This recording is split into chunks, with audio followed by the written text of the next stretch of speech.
Good morning friends.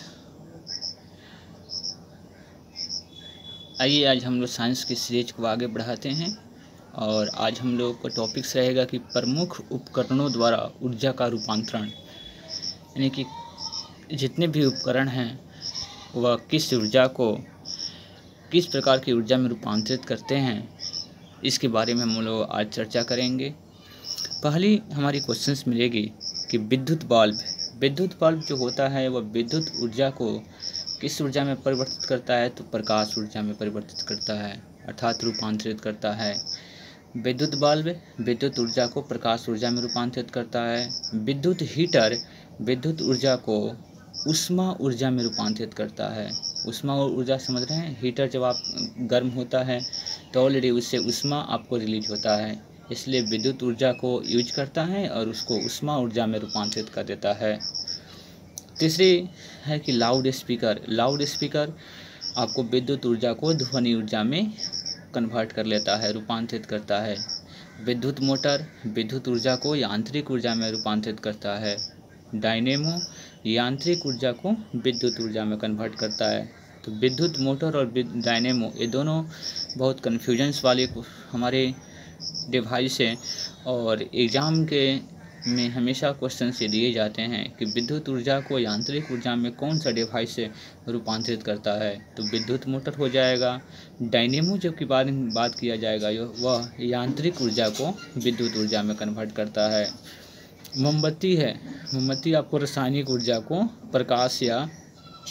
प्रकाश एवं ऊष्मा ऊर्जा में परिवर्तित करता है। माइक्रोफोन ये ध्वनि ऊर्जा को विद्युत ऊर्जा में कन्वर्ट करता है। सोलर सेल जो सौर ऊर्जा को विद्युत ऊर्जा में रूपांतरित करता है। विद्युत जो सेल है वह आपको रासायनिक ऊर्जा को विद्युत ऊर्जा में रूपांतरित करता है। और सितार जो है वह यांत्रिक ऊर्जा को ध्वनि ऊर्जा में कन्वर्ट कर लेता है। तो इस प्रकार की हमने आपको दिखाया कि प्रत्येक उपकरण किस प्रकार ऊर्जा का रूपांतरण होता है, आपने इसको पढ़ा। अब आते हैं हम लोग थोड़ा सा दर्पण के बारे में पढ़ लें, अर्थात उत्तल दर्पण अवतल दर्पण। दर्पण दो प्रकार की होती है, एक उत्तल दर्पण और एक अवतल दर्पण। और इन दर्पण के बारे में कैसे प्रतिबिंब बनते हैं उसके बारे में थोड़ी सी आपको डिस्कस करते हैं और फिर हम लोग चलते हैं, आगे बढ़ते हैं। यानी कि अवतल दर्पण में बने प्रतिबिंब की स्थिति, प्रकृति और आकार ये क्या क्या होते हैं, इसके बारे में हम लोग समझेंगे। अनंत पर यदि वस्तु की स्थिति अनंत पर रहेगा तो फोकस पर हमारा प्रतिबिंब बनेगा और वास्तविक बनेगा और वस्तु से छोटा बनेगा। अर्थात अनंत पर अवतल दर्पण में यदि अनंत पर हमारा वस्तु रहता है तो उसकी आपको प्रतिबिंब फोकस पे बनेगा, वास्तविक होगा और वस्तु से छोटा होगा। वक्रता केंद्र और अनंत के बीच में देखिए, हमारा जो फोकस वस्तु है वह अब धीरे धीरे वक्रता केंद्र की तरफ आ रहा है। तो वक्रता केंद्र और अनंत के बीच में हो तो वक्रता केंद्र और फोकस के बीच में बनेगा। प्रतिबिंब कहाँ बनेगा? वक्रता केंद्र और फोकस की। जैसे जैसे आपको वस्तु लेफ़्ट टू राइट होता है वैसे वैसे प्रतिबिंब राइट टू लेफ़्ट मूव करने लगता है। तो आपको वक्रता केंद्र अनंत के बीच में रहेगा तो हमारा अब बनेगा वक्रता केंद्र और फोकस के बीच बनेगा, वास्तविक बनेगा, उल्टा बनेगा और वस्तु से छोटा बनेगा। अब आते हैं हम लोग वक्रता केंद्र पर अगर हो तब कैसा बनेगा। वक्रता केंद्र पर हो तो हमारा फोकस जो है, प्रतिबिंब भी है, वह हमारा वक्रता केंद्र पर ही बनेगा, वास्तविक बनेगा, उल्टा होगा लेकिन वस्तु के बराबर होगा। अर्थात वक्रता केंद्र पर आया तब वस्तु का जो आकार है वह प्रतिबिंब का जो आकार है वो वस्तु के बराबर हो गया है। अब हमारा देखिए, अब हम वक्रता केंद्र और फोकस के बीच में आते हैं, यानी कि हमारा जो लेफ़्ट टू राइट चल रहा है ना, हमारा लेफ़्ट टू राइट बाएं से दाएं की तरफ हम लोग वस्तु की स्थिति को बढ़ाए जा रहे हैं और हमारा जो प्रतिबिंब है वो दाएं से बाएं की तरफ बढ़ रहा है। वक्रता केंद्र और अनंत के बीच में बनेगा। देखिए वक्रता केंद्र और फोकस के बीच में आया तो वक्रता केंद्र और अनंत के बीच में बनेगा, वास्तविक होगा, उल्टा होगा, लेकिन यह वस्तु से बड़ा होगा, वस्तु से क्या होगा, बहुत बड़ा होगा। अब देखिए फोकस पर यदि हमारा प्रतिबिंब बनता है, फोकस पर यदि प्रतिबिंब बनता है तो अनंत पर हमारा प्रतिबिंब बनेगा। फोकस पर यदि वस्तु की स्थिति होती है तो हमारा प्रतिबिंब अनंत पर होगा, अनंत पर बनेगा, वास्तविक बनेगा, उल्टा बनेगा और वस्तु से बहुत बड़ा बनेगा। फोकस और ध्रुव के बीच में रहेगा तब, देखिए फोकस और ध्रुव के बीच में जब रहेगा तो दर्पण के पीछे बनेगा प्रतिबिंब, क्योंकि अनंत पर तो बन चुका है, अनंत के बाद तो कुछ होता नहीं है, इसलिए हमारा प्रतिबिंब दर्पण के पीछे बनेगा। दर्पण के पीछे आपके पास बनेगा, काल्पनिक होगा और सीधा और वस्तु से बड़ा होगा। आपने देखा कि काल्पनिक कब बनते हैं आपको प्रतिबिंब अवतल दर्पण में, तो जब हमारा वस्तु आपको फोकस दूरी और ध्रुव के बीच में होता है, और जब काल्पनिक बनेगा, सीधा बनेगा और वस्तु से क्या होगा, बड़ा होगा। इसको समझना है। देखिए काल्पनिक है तो सीधा है, नहीं तो सभी में बाबू उल्टा सीक्वेंस चलता रहेगा। तो इसको ट्रिक से आप समझ सकते हैं, इसको याद कर सकते हैं। अब आते हैं हम लोग उत्तल दर्पण में से बने प्रतिबिंब की स्थिति, प्रकृति और आकार। उत्तल दर्पण में मात्र 3 कंडीशंस आपको दिया गया है। ये पहला कंडीशन है कि यदि अनंत पर वस्तु हमारा पास रहता है तो फोकस पे बनेगा प्रतिबिंब, काल्पनिक होगा, सीधा होगा और वस्तु से बहुत छोटा होगा। अर्थात अनंत पर हमारा उत्तल दर्पण में कोई वस्तु की स्थिति होती है तो उसकी प्रतिबिंब फोकस पे बनेगा, काल्पनिक होगा और सीधा होगा तथा वस्तु से बहुत छोटा होगा। ध्रुव पे यदि बनता है तो अब देखिए अनंत पर से कहाँ आएगा आपके पास, ध्रुव पे बना। ध्रुव तथा अनंत के बीच में कहीं भी रहता है तो उसका प्रतिबिंब दर्पण के पीछे बनेगा और ध्रुव और फोकस के बीच में उसकी आपके पास रहेगा। प्रतिबिंब की जो स्थिति होगी वह ध्रुव और फोकस के बीच होगी। काल्पनिक होगा और सीधा तथा वस्तु से छोटा होगा। इसमें वस्तु से बड़ा प्रतिबिंब नहीं बनते हैं, वस्तु से हमेशा छोटा बनते हैं। और ध्रुव और अनंत के बीच में होगा तो दर्पण के पीछे चला जाएगा वस्तु, और ध्रुव और फोकस के बीच में बनेगा। काल्पनिक, सीधा तथा वस्तु से छोटा। ये हमारे उत्तल दर्पण की कहानी हुई। अब आते हैं हम लोग उत्तल लेंस की स्थिति। उत्तल लेंस से बने प्रतिबिंब की स्थिति, प्रकृति और आकार। देखिए उत्तल लेंस में यदि वस्तु की स्थिति अनंत पर आता है तो दूसरी ओर फोकस पे बनेगा, यानी कि अनंत पर वस्तु रहेगा तो उसके लेंस के दूसरी तरफ है फोकस पे बनेगा, वास्तविक होगा, उल्टा होगा और वस्तु से छोटा होगा। वक्रता केंद्र तथा अनंत के बीच में हो तो लेंस की दूसरी तरफ लेंस और वक्रता केंद्र के बीच बनेगा और वास्तविक उल्टा तथा वस्तु से छोटा होगा। वक्रता केंद्र पर रहेगा तो दूसरी तरफ वक्रता केंद्र पर ही बनेगा, वास्तविक उल्टा तथा बराबर बनेगा।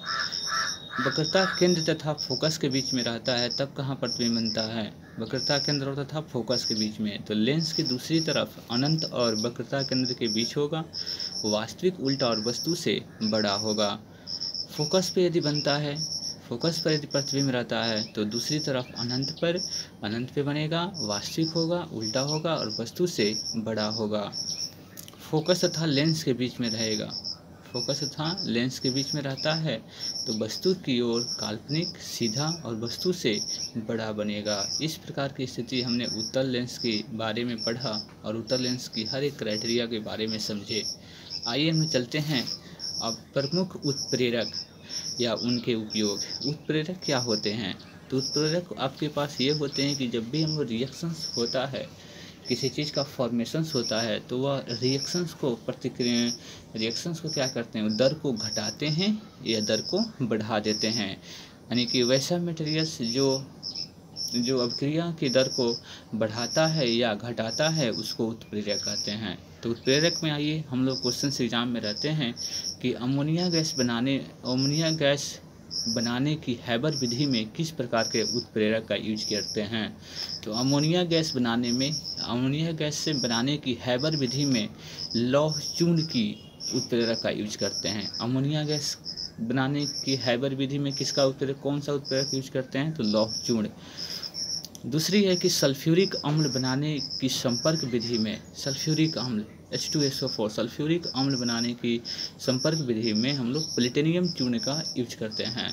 तो आपको याद करना होगा कि सल्फ्यूरिक अम्ल में प्लेटिनियम चूर्ण का यूज करते हैं, अमोनियम गैस में हैबर विधि में लौह चूर्ण का यूज करते हैं। वनस्पति तेलों से कृत्रिम घी बनाने में, वनस्पति तेलों से जो कृत्रिम घी बनते हैं उसमें कौन सी आपको उत्प्रेरक का यूज करते हैं, तो निकिल का यूज करते हैं। यानी कि वनस्पति तेलों से कृत्रिम घी बनाने में निकिल का यूज करते हैं।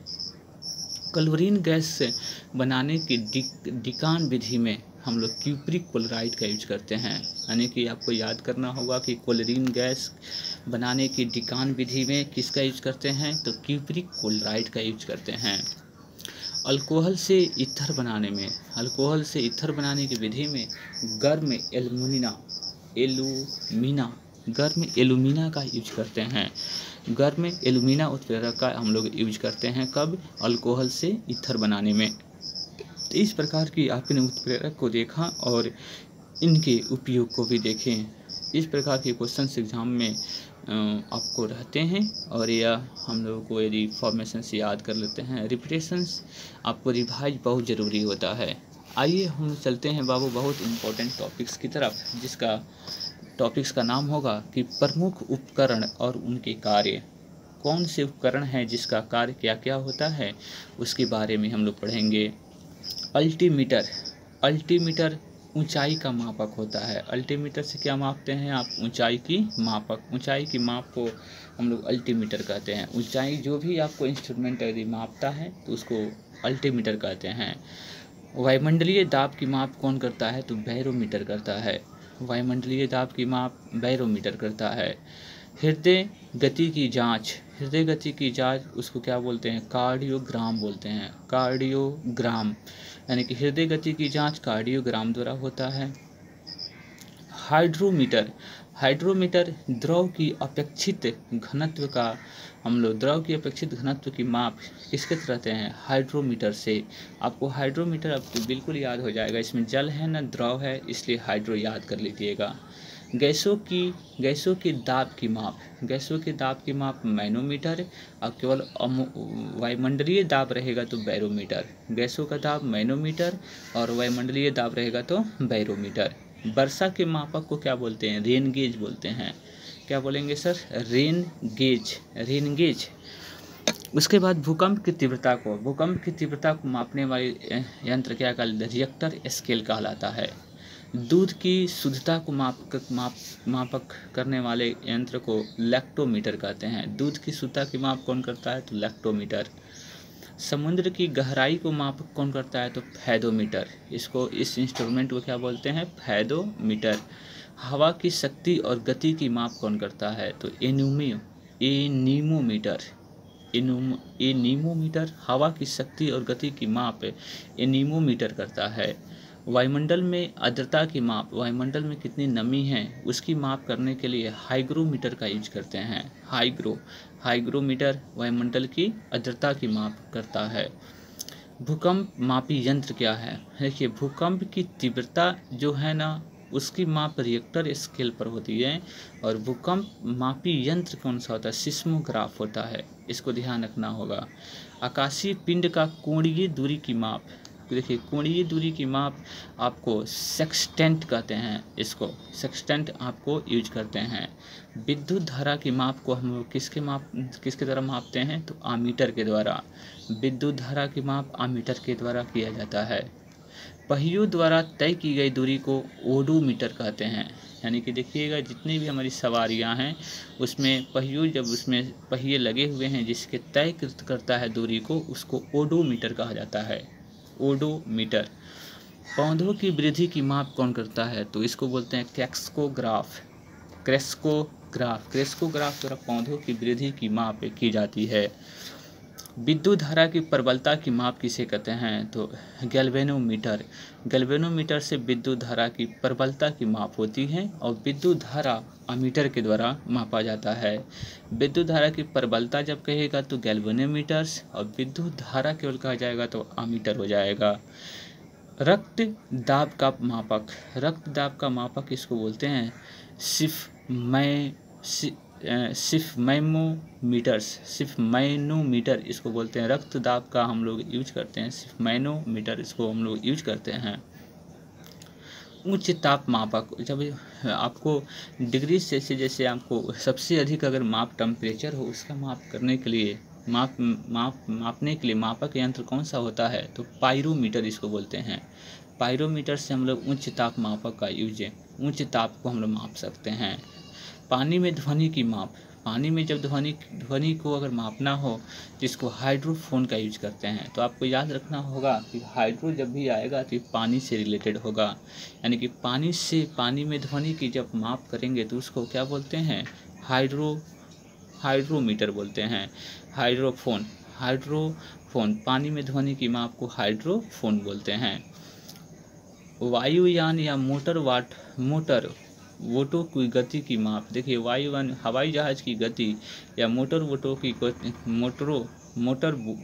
की गति का मापन टेकोमीटर के द्वारा किया जाता है। किसके द्वारा, तो टेकोमीटर के द्वारा। एग्जाम में क्वेश्चंस रहते हैं कि वायुयान की, हवाई जहाज की या एरोप्लेन की गति की माप किसके द्वारा किया जाता है, तो टेकोमीटर द्वारा किया जाता है। ताप नियंत्रित करने के लिए कौन सी आपको यंत्र का यूज किया जाता है, ताप नियंत्रित करने में हम लोग थर्मोस्टेट का यूज करते हैं। घूमती हुई वस्तु की गति मापने के लिए इसको गायरोस्कोप बोलते हैं, यानी कि घूमती हुई वस्तु की गति की माप करने के लिए गायरोस्कोप का यूज करते हैं। हृदय और फेफड़े की गति सुनने में स्टेथोस्कोप का यूज करते हैं। जो हमारे आम तौर पे जो डॉक्टर जो होते हैं वो हमारे फेफड़े या हृदय की गति सुनते हैं तो उस यंत्र को क्या बोलते हैं, स्टेथोस्कोप बोलते हैं। गुर्दे खराब होने की अवस्था में रक्त शोधन में कौन सी आपकी यंत्र का यूज करते हैं, तो डायलिसिस उसको कहा जाता है। जब भी हम लोगों को डायलिसिस के बारे में बात करें तो किडनी खराब होने की अवस्था में रक्त जो शोधन में जो यंत्र यूज किया जाता है उसको डायलिसिस कहा जाता है। वाहनों के इंजन को ठंडा रखने में हम लोग रेडिएटर का यूज करते हैं। हर एक गाड़ी में, डीजल गाड़ी में आपको रेडिएटर का यूज लगा जाता है, जो वाहनों के इंजन को क्या करता है, ठंडा रखता है।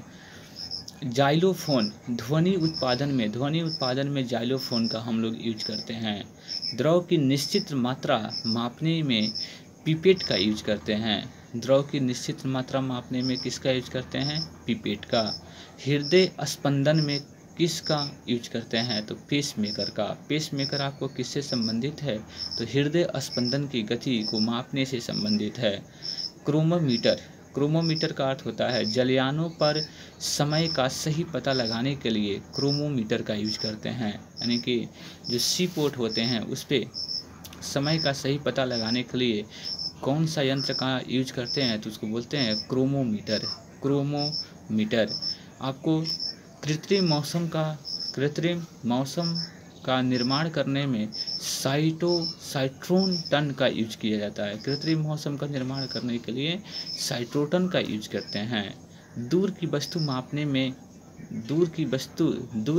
की ताप मापने में किसका यूज करते हैं, तो पाइकोमीटर। दूर की वस्तु की ताप मापने में हम लोग किसका यूज करते हैं, तो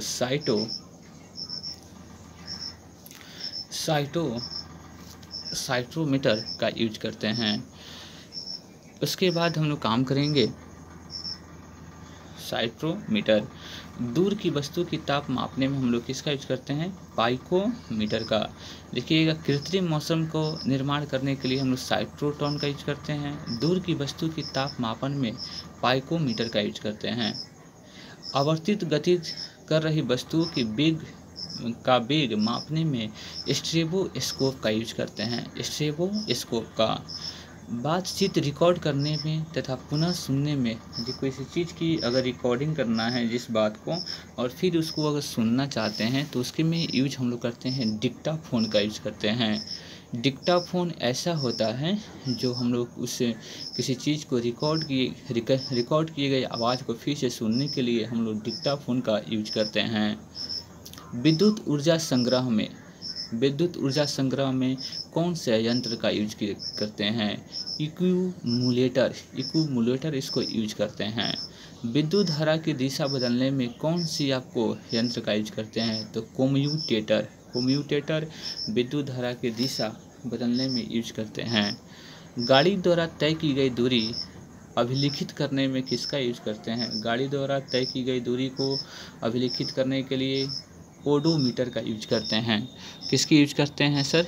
ओडोमीटर का। ओडोमीटर से हम लोग गाड़ी द्वारा तय की गई दूरी को हम लोग ज्ञात कर सकते हैं ओडोमीटर द्वारा। इंजन में पेट्रोल और वायु का निश्चित भाग मिलाने में कार्बोरेटर का यूज करते हैं। कार्बोरेटर का हम लोग यूज करते हैं। जल में उपस्थित तेल क्षेत्रों का पता लगाने के लिए आपको ग्रेविमीटर का करते हैं। ग्रेविमीटर का यूज करते हैं। जिस प्रकार जल में हम लोग तेल संशोधन किया जाता है, जो तेल निकाली जाती है समुद्र से, तो उसमें हम लोग ग्रेविमीटर का यूज करते हैं। उसको क्या बोलते हैं हम लोग? ग्रेविमीटर से जल में उपस्थित तेल क्षेत्र का पता लग जाता है कि आपको इस क्षेत्र में तेल है, और वहाँ से संशोधन कर तेल को निकाल लिया जाता है। तो इस प्रकार उसकी पता लगाने के लिए हम किस यंत्र का यूज करते हैं? तो ग्रेविमीटर का। आइए, हमने इस थ्योरीज को देखा और फिर चलेंगे अब इस पे हम लोग टेस्ट पेपर लगाने का प्रयास करेंगे। तो देखिए टेस्ट पेपर हम लोग, इसके बाद हम लोगों को टेस्ट पेपर का वीडियो अपलोड होगा जो बहुत इम्पोर्टेंट है। यह अगर आप मेरे साथ इसको एक बार ज़रूर रिवीजन करते हैं तो साइंस के लिए आपको बहुत अच्छी एक ऑफ़र होगी, जो आप हमेशा रिवीजन कर सकते हैं और आपको हमेशा याद रहेगा। चलिए बने रहिए आप लोग आर के मैथमेटिक्स क्लासेस बिटिया के साथ।